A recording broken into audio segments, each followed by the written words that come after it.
Okay then, we may as well start with an 0 to 60 because it's an Audi RSQ8. So, how do we get into launch control? Well, first your gearbox must be in S, as indicated on the dash, and you must be in dynamic mode or one of the RS performance modes, and you must also have traction control in sport. You then put your left foot on the brake, your right foot on the throttle, and off you go. And this supposedly does 0 to 60 in 3.8 seconds. It certainly felt quick, but let's look at the draggy data and see what it says. Okay then, how have we done? Let's have a look. Okay, Audi definitely lie on their 0 to 60 times because this is done at 3.61 seconds. That's 0.2 seconds quicker on a cold day.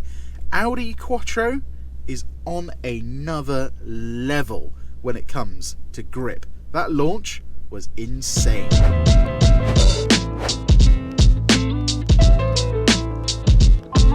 Now then, of course, being an RSQ8, we have a lovely 4-litre V8 twin turbo with 600 horsepower and 800 newton meters of torque. But whilst that's impressive, it's the other things that this car has and does that make me really recommend it compared to its competitors. Number one, unlike the BMW X5M, this car has air suspension, which is what you want in an SUV. It's comfort based at the end of the day. And it also has all-wheel steering. And that makes it feel like a London taxi, which for a big SUV is exactly what you want if you're driving it around places like London.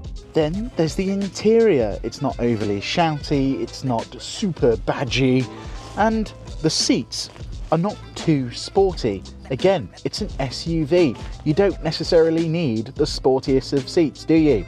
And then finally, despite the lovely coupe bodyline, we have a very large boot, plenty of knee room, and plenty of headroom. So carrying 4 people around or above 6 foot is absolutely doable.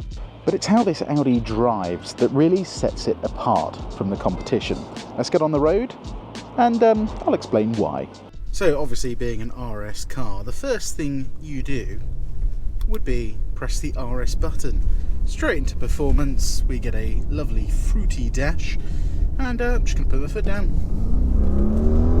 And good lord, yep, it gets up to 60 very, very quickly. But then you notice that it's still compliant. My heated steering is on, keeping my hands warm on this cold, cold day, and it's just calming. It's an RS product that holds the road well. Like you'll see over this bump here, you don't really feel it still, but it still has a sporting nature. It changes direction quickly, but it just doesn't egg you on too much, and that's what I like. It's an SUV at the end of the day.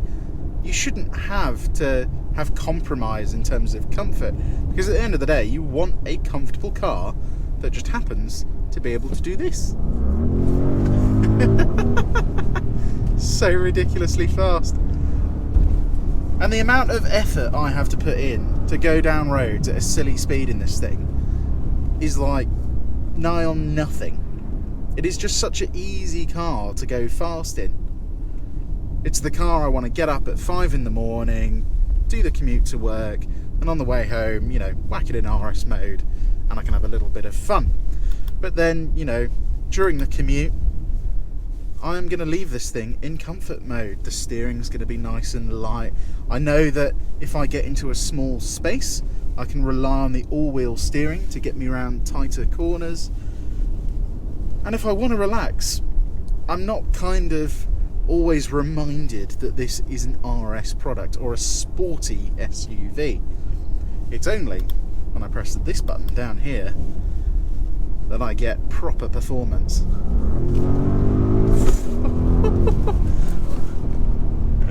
This thing is ridiculous. And the other thing that 4-wheel steering does is allow you to place the car in a surprisingly precise way on the road.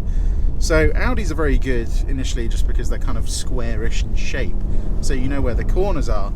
But I can get this car right on the edge of the road, which means even on smaller roads like this, I can be very confident that I'm not going to smash into an oncoming car in front of me. I can place it exactly where I want it. And going around bends like this, you don't have to worry about curbing it because it swings the back around. It's just a fantastic system.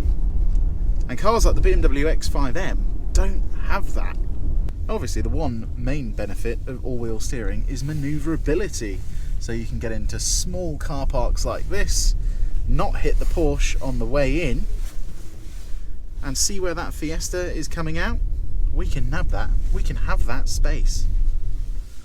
Because even though it's a tight space and a tight angle, look at that. The lines telling me where I'm going are saying that I'm going to end up in the monument. I actually need less steering angle. Plus I have a 360 camera, which is a lovely thing indeed. I can see all the way around myself, and it's an RSQ8 in the picture. And I have an overhead camera as well, plus some very accurate parking sensors. Then once parked, even though this is a fundamentally large car, it's actually not as wide as you might expect. So you can pretty much always, yeah, there you go, get to the first notch on the door.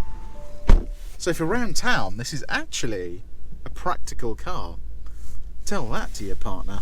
And I mean, it is the engine, really, that is still a big highlight for most people. So I suppose we should probably see how it performs.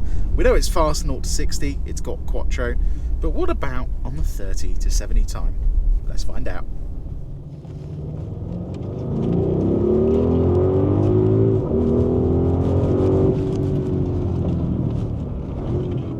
So we did a time of 3.23 seconds.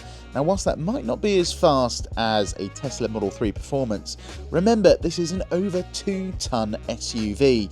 It's a luxury car and a comfortable car. So that's one thing to keep in mind when you're driving an Audi RSQ8.